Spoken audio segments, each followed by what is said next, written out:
makofi na tucheze kwa kelele za furaha, tuingie nyumbani, tuembelezane Bwana Mungu wetu, tuembelezane kwa nyimbo za shangwe, tukamwabudu wote.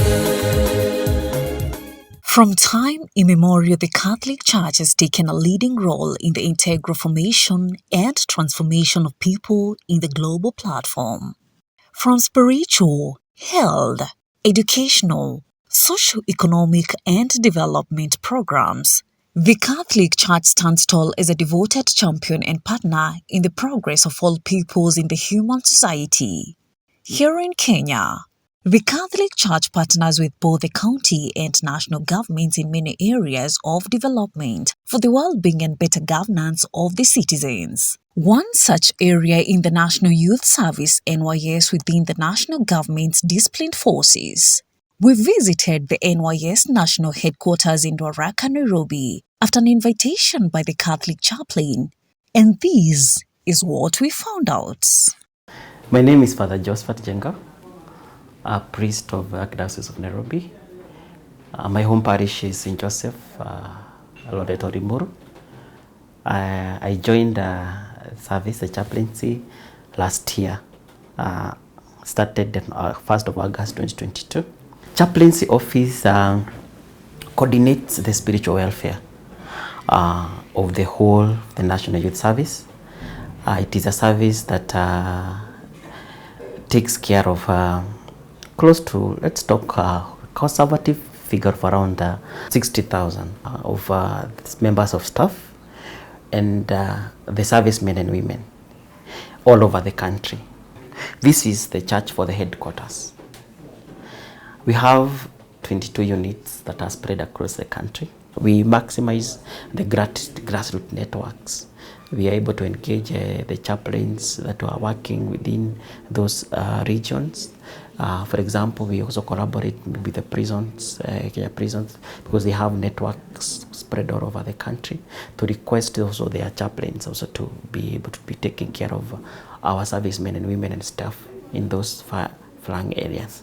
So we thank God for the fact that you have come, but to say that we would actually need any assistance in order to facilitate and actualize the spreading of the gospel, and actually assisting in the construction of churches, equipping of where they have facilities. They need baskets, they need liturgical vestments, they need liturgical books, and they also need maybe programs also to help them to strengthen their faith and to nourish it. And we thank God for the fact that you've come. But now that we have completed our church at the headquarters, it will help us also to spur out that spiritual fervor, to be able now to go out to all across the units, spreading a positive image that something is happening from the headquarters, that we have now our church there. The Catholic community at the NYS headquarters in Ruaraka acknowledges and appreciates the steps of progress that they have enjoyed over the time with the assistance of the NYS Directorate. It is better to open the church on 1st of October. That is coming Sunday. We have accept tunatarajia some guests from other areas and some other churches around our units. Some of them will come from Gilgil, Yata, Naivasha, and all the way from Tana Basin. Tunatarajia pia Wakristo wengi kutoka our neighbors, from other institutions, our neighbors, like St. Benedict's around here. They will come and witness our official opening of the church. The good relationship between the Catholic Church and the NYS Directorate led to the donation of a piece of land where the Catholic faith community has put up the newest church in town, St. Teresa of the Child Jesus Church. But how did this Jumuiya come into existence? In the year 2004, the late Archbishop of Nairobi, Digimono Anseki, posted a priest to be in charge of NYS Chaplaincy. That is Father Mike Wall, came in as the chaplain in 2004. But even before he came in, there was an idea of constructing a chapel where the young men and women would actually hold their prayers within the compound. And what we are seeing today is the accumulation of that dream from that time. Looking at NYS per se, Chaplaincy is a church predominantly of young people. And when you talk of young people, we're looking at a congregation whereby 90% of the people who congregate every Sunday for prayers are the youth.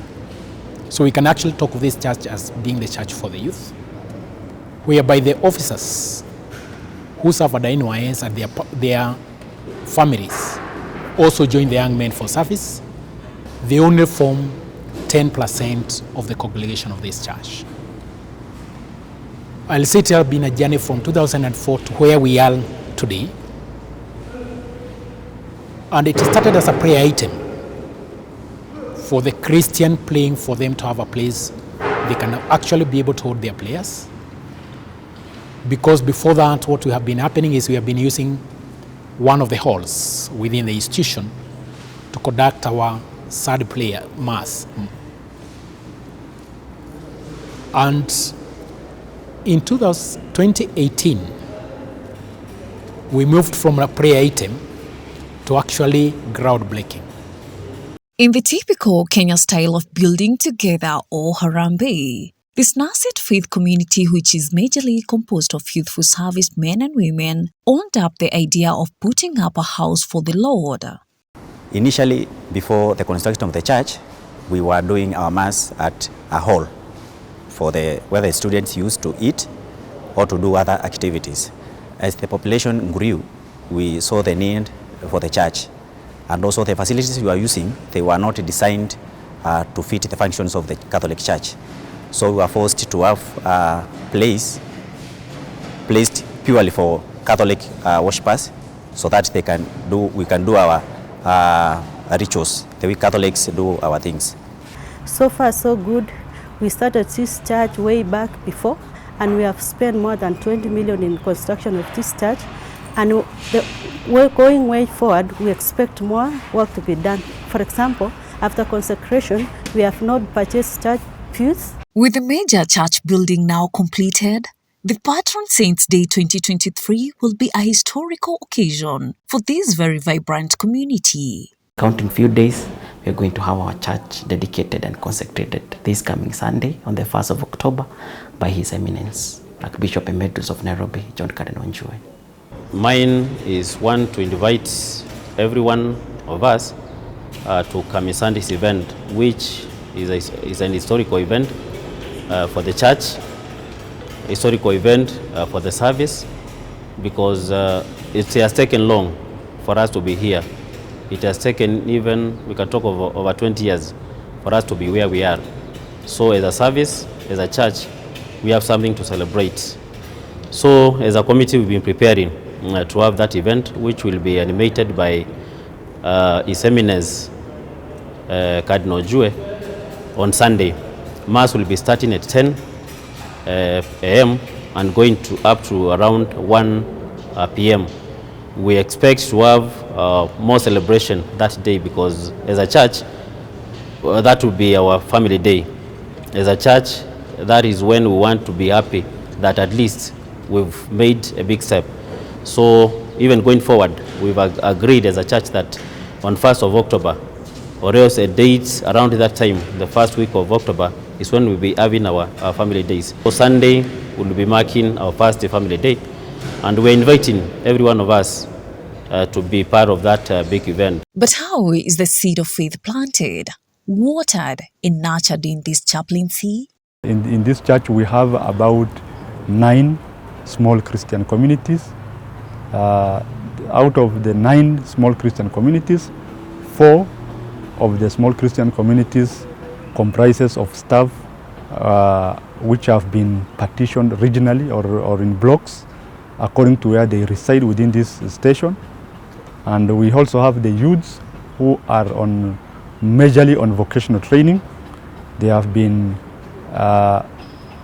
also allocated about 3 jumuiyas according to their various institutions. We also have a group of youths who reside at the staff quarters, so that is already 8. And we have a group of small Christian community who reside outside this station, but they have been through this institution. But after they have finished their trainings, their vocational trainings, they have discharged from the service and they reside outside, but they still come here for their pastoral care.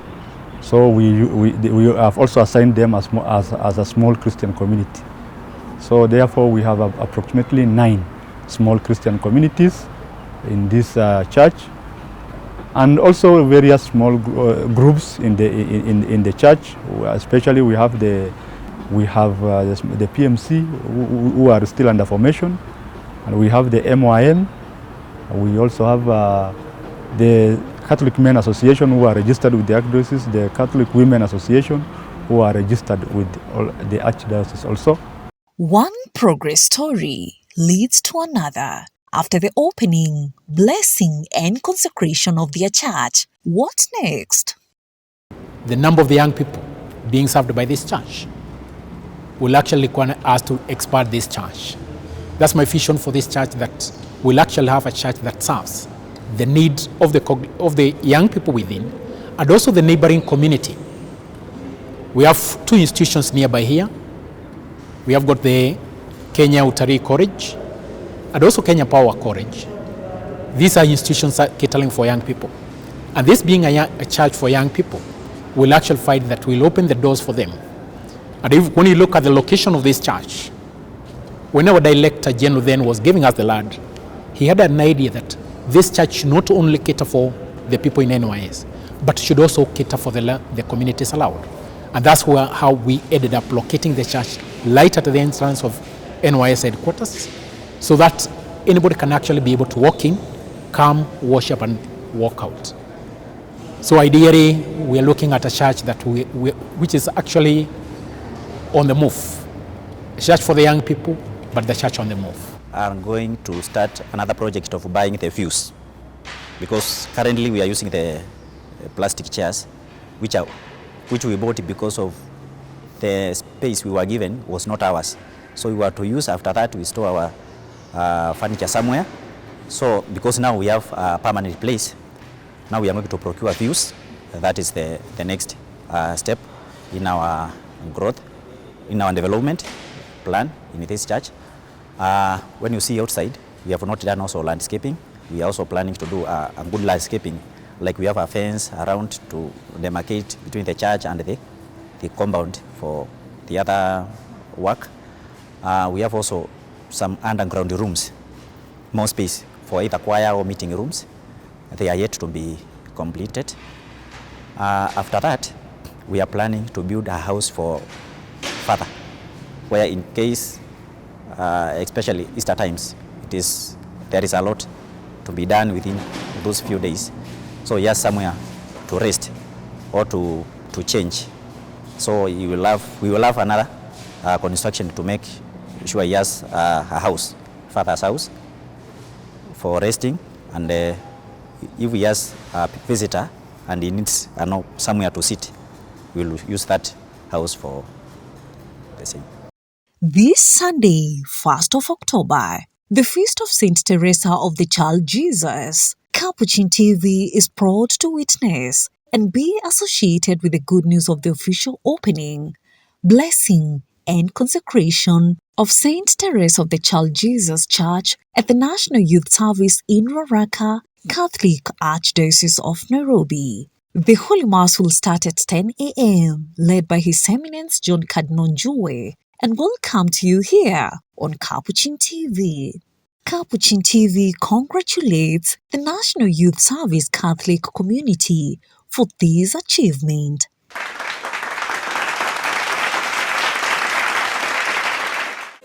Makofi na tucheze cheze, makelele za furaha, tuingie nyumbani, tutoke mbele zake Bwana Mungu wetu.